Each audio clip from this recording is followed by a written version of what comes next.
Downloaded ফাইলটির ভেতরে আমরা গেলে দুটি সাব ফোল্ডার পাচ্ছি। প্রথমটি source folder and secondly textures folder. Source ফোল্ডারের ভেতরে আমরা সেই .fpx অ্যান্ড টেক্সচার্স ফোল্ডারের ভেতরে আমরা অবজেক্টের কালার অথবা টেক্সচার পাচ্ছি। আমরা সিম্পলি সোর্স ফোল্ডারের ভেতরে গিয়ে আমাদের যে 3D অবজেক্টটি রয়েছে সেই অবজেক্টটি চাইলে অ্যাডোবে আফটার ইফেক্টসে ইম্পোর্ট করতে পারি। আমাদের সোর্স ফোল্ডার থেকে সেই 3D অবজেক্টটিকে ড্র্যাগ অ্যান্ড ড্রপ করে আমাদের প্রজেক্ট প্যানেলে আমরা ছাড়লাম। আমরা দেখতে পাচ্ছি আমাদের .fpx ফরম্যাট অ্যাডোবে আফটার ইফেক্টসে ইম্পোর্ট হচ্ছে না। কেন? কারণ অ্যাডোবে আফটার ইফেক্টস শুধুমাত্র .obj ফরম্যাট সাপোর্ট করে, that means wavefront format. আমাদের এই সমস্যার সমাধান হচ্ছে সামহাউ .fpx ফরম্যাটকে আমরা obj ফরম্যাটে কনভার্ট করব। আমরা obj ফরম্যাটে কিভাবে কনভার্ট করতে পারি? তার জন্য আমরা একটি সফটওয়্যার ইউজ করব যেটার নাম হচ্ছে ব্লেন্ডার।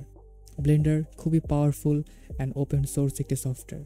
এই সফটওয়্যারের মাধ্যমে আপনারা চাইলে যে কোনো অ্যানিমেশন, যে কোনো অবজেক্ট রিক্রিয়েট করতে পারবেন। অ্যাট দ্য সেম টাইম আপনি চাইলে একটি অ্যানিমেটেড মুভিও ক্রিয়েট করে ফেলতে পারবেন। ব্লেন্ডার সম্পর্কে বিস্তারিত ধারণা চাইলে আমি বলবো আপনারা রিসার্চ করুন ইন্টারনেটে। মোরওভার, ব্লেন্ডার একটি খুবই পাওয়ারফুল 3D সফটওয়্যার। যেহেতু আমাদের কোর্সটি video editing related, that's why আমাদের 3D সফটওয়্যারের তেমন কোনো কাজ নেই। বাট আমরা এই সফটওয়্যারটি শুধুমাত্র ইউজ করব ফরম্যাট কনভার্টার হিসেবে। দ্যাট মিনস আমরা fpx ফরম্যাটকে .obj ফরম্যাটে কনভার্ট করে ফেলতে পারি। পয়েন্ট টু বি নোটেড, ইন্টারনেটে আরও অনেক রকম 3D সফটওয়্যার পাওয়া যাবে, সাচ অ্যাজ 3dsx max, মায়া, সিনেমা 4D, এটসেট্রা এটসেট্রা। আপনারা চাইলে যে কোনো সফটওয়্যার ইউজ করতে পারবেন ফরম্যাট কনভার্টার টুল হিসেবে। যেহেতু ব্লেন্ডার সফটওয়্যারটি ফ্রি, আমি সেটাই দেখাচ্ছি কিভাবে আপনারা সিম্পলি ইউজ করতে পারেন ফরম্যাট কনভার্ট করার জন্য। বাই দ্য ওয়ে, ব্লেন্ডারের অফিসিয়াল ওয়েবসাইট blender.org/download, এই ওয়েবসাইটে গেলে আমরা ব্লেন্ডার ডাউনলোড করতে পারি। উইন্ডোজের জন্য download Blender and at the same time Mac OS, Linux, steam support করে। সফটওয়্যারটি ইনস্টল করা খুবই সোজা, আমি বলবো আপনারা নিজেরা ট্রাই করলে পেরে যাবেন। ডাউনলোড করে ইনস্টল করে নেওয়ার পরে আমাদের সামনে ব্লেন্ডারের বেসিক ইন্টারফেস আসবে, যেখানে একটি কিউব, একটি ক্যামেরা অ্যান্ড একটি লাইট আমরা পাচ্ছি। স্ক্রিনের ডান পাশ থেকে আমরা সেগুলোকে চাইলে এনি টাইম অ্যাক্সেস করতে পারি। আমরা সিম্পলি লাইট, কিউব অ্যান্ড ক্যামেরাকে সিলেক্ট করে কিবোর্ডের ডিলিট বাটন প্রেস করলাম, আমাদের সিন থেকে সেই অবজেক্টগুলো রিমুভ হয়ে গেল। আমরা সিম্পলি এখন এখানে আমাদের সেই ডিজায়ার্ড 3D অবজেক্টটি ইম্পোর্ট করব। ইম্পোর্ট করার জন্য আমরা সিম্পলি ফাইলে যাব, ইম্পোর্ট। এখন দেখতে হবে কোন ফরম্যাট। আমাদের ক্ষেত্রে আমরা .fpx ফরম্যাট ডাউনলোড দিয়েছিলাম, আপনাদের ক্ষেত্রে অন্য কোনো ফরম্যাট হতে পারে। আমি .fpx ফরম্যাট সিলেক্ট করলাম। আমি সিম্পলি আমার ডিজায়ার্ড ফোল্ডারের ভেতরে গেলাম, যেখানে আমি আমাদের .fpx ফাইলটি পাচ্ছি। আমি সিম্পলি ডাবল ক্লিক করলাম, আমাদের ব্লেন্ডার সফটওয়্যারে আমাদের অবজেক্টটি ইম্পোর্ট হয়ে গেল। ক্যামেরা অ্যাঙ্গেল চেঞ্জ করার জন্য আপনার মনে হতে পারে নর্মালি মাউসের ক্লিক করে আমি হয়তোবা ক্যামেরা অ্যাঙ্গেল চেঞ্জ করতে পারবো, বাট না, ব্লেন্ডার সফটওয়্যারে এটা একটু ভিন্ন রকম। মাউসের স্ক্রোল হুইল বাটনটিকে আপনাকে প্রেস করে ধরতে হবে, ধরে আপনি এখন এটা ক্যামেরা অ্যাঙ্গেল চেঞ্জ করতে পারবেন।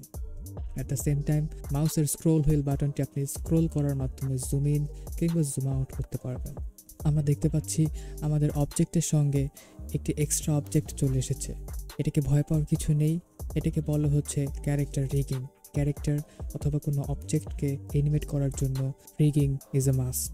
আমাদের গাড়িকে এনিমেট করার জন্য একটি রিগিং অ্যাড করা হয়েছে। আমরা সিম্পলি এই অবজেক্টটির উপরে ক্লিক করে চাইলেই সিম্পলি কিবোর্ডের ডিলিট বাটন প্রেস করতে পারি। ডিলিট বাটন প্রেস করার মাধ্যমে আমরা কিন্তু দেখতে পাচ্ছি আমাদের সিন থেকে আমাদের মেইন টার্গেটেড অবজেক্টটি চলে গিয়েছে।